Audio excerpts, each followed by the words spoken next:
Hello বন্ধুরা। তো আজকের ভিডিওটা হচ্ছে কিভাবে খুব সহজেই আপনি যে কোনো ফটোর ব্যাকগ্রাউন্ড রিমুভ করতে পারেন। তো এটা একটা অনুরোধের ভিডিও। একটা ভাই আমাকে কমেন্ট করে বলেছে যে ভাই কিভাবে খুব সহজে আমি যে কোনো ফটোর ব্যাকগ্রাউন্ড রিমুভ করতে পারি। তো তার জন্য অনেক ধরনের অ্যাপস পাওয়া যায়। তো আমি যে সফটওয়্যারটা আর কি ব্যবহার করি, তো এটার নাম হচ্ছে রিমুভ বিজি। তো আপনারা এটা প্লে স্টোরে পেয়ে যাবেন।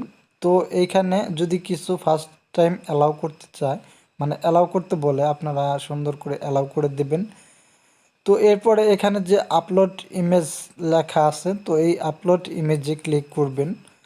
ক্লিক করার পরে আপনার গ্যালারিতে থাকা যে ফটোটা আপনি রিমুভ করতে চাচ্ছেন, তো সেই ফটোটা আর কি সিলেক্ট করে দেবেন। এটা করতে গেলে অবশ্যই আপনার ডাটা কানেকশন লাগবে। তো এই যে দেখেন আমাদের যে ব্যাকগ্রাউন্ডটা, তো এটা খুব সহজেই রিমুভ হয়ে গেল। তো এটার অরিজিনাল পিকটা আমি আপনাদের দেখাই। তো তার আগে আপনি এটা ডাউনলোড করার জন্য জাস্ট ডাউনলোডে ক্লিক করবেন। তো এটা আপনার ডাউনলোড হয়ে গেল। তো এখন আমরা গ্যালারিতে গিয়ে একটু চেক করব। তো এটা হচ্ছে আমাদের মেন ফটো আর কি। তো এটার মানে যদি আমি হাতে এটার সাইড থেকে আর কি ব্যাকগ্রাউন্ড রিমুভ করতে যাই, অনেকটা সময় আমার এখানে লস হবে। তো আমরা যদি সেই সফটওয়্যারটার মাধ্যমে করি, দেখেন খুব নিখুঁতভাবে এটার ব্যাকগ্রাউন্ডটা রিমুভ হয়ে গেছে।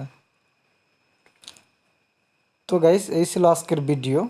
তো যদি ভালো লাগে অবশ্যই লাইক করবেন, এবং যদি আমার চ্যানেলে নতুন হয়ে থাকেন চ্যানেলটি সাবস্ক্রাইব করবেন। ধন্যবাদ।